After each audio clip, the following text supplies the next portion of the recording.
this video, I'm testing out the Lakeland Jewel Basket Air Fryer, a 2-drawer 8-litre air fryer from a high street shop that costs less than £100. Lakeland are a highly trusted brand here in the UK, and their products come with a 3-year guarantee. But does buying a cheap air fryer mean you get an appliance that is lacking some key features? Or are you in fact just avoiding paying the inflated costs of a big brand name? First of all, let me tell you about the basics of this model. Appearance-wise, it looks pretty compact and smart, with a high-gloss touchscreen control panel. There's some pretty bold branding on the top, so everyone is going to know where you bought it from, whether you like it or not. Each drawer is 4-litre capacity and measures 15 by 24 centimetres, and the drawers have a non-stick lead, cadmium and PFOA-free PTFE coating, and they're not dishwasher proof. Lakeland advise you wash them in hot soapy water with a non-abrasive sponge. The drawers on this model are long and thin, and it was noticeable that a lot of the pans and dishes I use regularly in other dual drawer air fryers are slightly too big for this model. The dimensions of the drawer won't be a problem if you only intend to cook chips, fish fingers or frozen foods. But if you want to branch out into baking or cooking a whole chicken, it could be tricky. As a comparison, this is a drawer from my 7.6-litre Ninja next to the drawer of this 8-litre Lakeland air fryer, and you can see that one of these models is far more likely to fit a whole chicken inside the drawer than the other. If that's a deal breaker, do bear in mind that Lakeland also make a model which is the same 8-litre capacity, but the drawers are different sizes, so that may work better for you. This model, and perhaps the entire Lakeland air fryer range, seem to be particularly targeted at people who are new to air fryers. The instruction book starts by explaining the basics of what an air fryer is, and the instructions are really comprehensive, but also a little bit exhausting to read. For instance, if you want to use the left-hand drawer for the first time, there is an 18-point guide for how to do that. And then on the next page, there is an 18-point guide for how to use drawer 2. Now, I'm all for clear instructions, but there's a real risk that you might actually fall asleep halfway through reading these ones. And I think they could have done a little bit better by adding a few diagrams and maybe thinning out the words a bit. And whilst we're on the subject of complicating things, there are no less than 26 different icons on the control panel for this air fryer, including 8 cooking presets.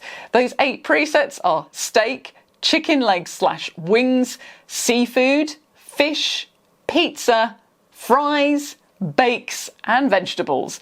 There is no dehydrate function on this air fryer as the temperature doesn't go low enough for that. You'd need a setting below 45 Celsius, and the lowest temperature on this air fryer is 80 Celsius. Each preset has a default time and temperature, which is basically a suggested cooking setting for particular food types. But every single preset actually has exactly the same temperature range and exactly the same time range from 1 to 60 minutes. And as far as I can work out, they also have exactly the same fan speed. I did contact Lakeland to double check the situation with fan speed, and they told me they weren't able to know what speed the fan went on the different presets, which was less than helpful, but does indicate to me that they have just one fan speed. If I find out anything different after this video is published, I will update you in the description below. The other noticeable feature on this model is the windows in the drawers and a light inside, which means in theory you can see how your cooking is progressing without opening the drawer and releasing the warm air inside. Now, the thing about windows, which I've said before, is that although I personally like having them on an air fryer, I still find it's easier to pull a drawer open and look at food quickly from above rather than bending down to worktop height and looking through the window. So let's talk about what this air fryer is like to use. In order to select a preset, you would assume that you press the icon that you want. But in fact, you have to use the preset button down in the bottom left and toggle through the settings. So if you want to choose the fries preset, you need to press the button 6 times.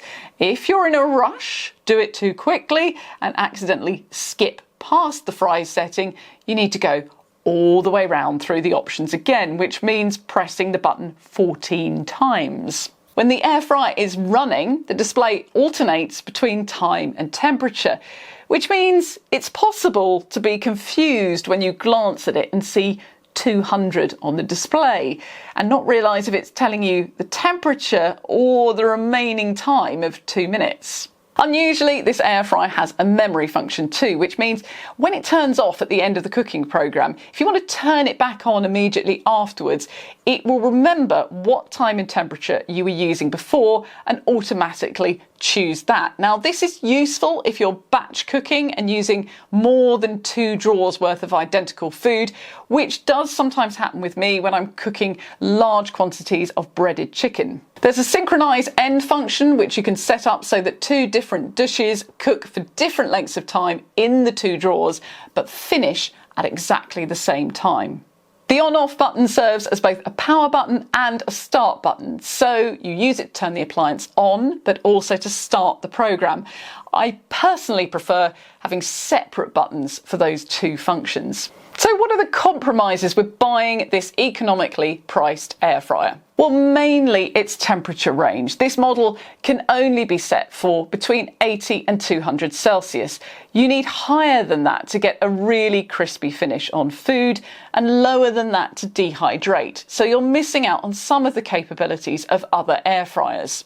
This model has also sacrificed a little in design and intuitiveness. Having the 1 preset button you press instead of 8 individual ones is obviously part of the cost savings to bring the price down, and ditto the on-off start button. But I found the preset button quite irritating, and the quicker I tried to scroll through to get to the mode I wanted, the more likely I was to miss it entirely and have to go round a second time. But maybe you're more methodical and more patient than I am, and that won't bother you. And then there's the instruction book, which only has 3 recipes in it. Other brands do free recipe books, which are included with air fryers when you buy them.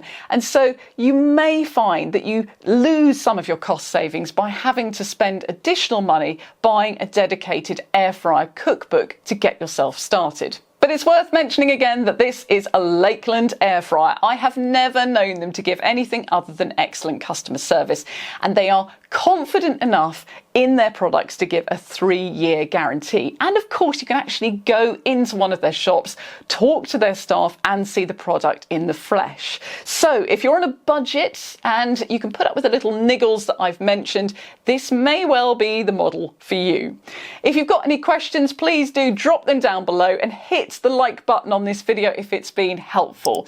On this channel, I do weekly reviews of UK appliances, and I'd love to have you along for the journey. I'm trying to hit 10,000 subs this year, so every single one really does help. Please do hit the subscribe button.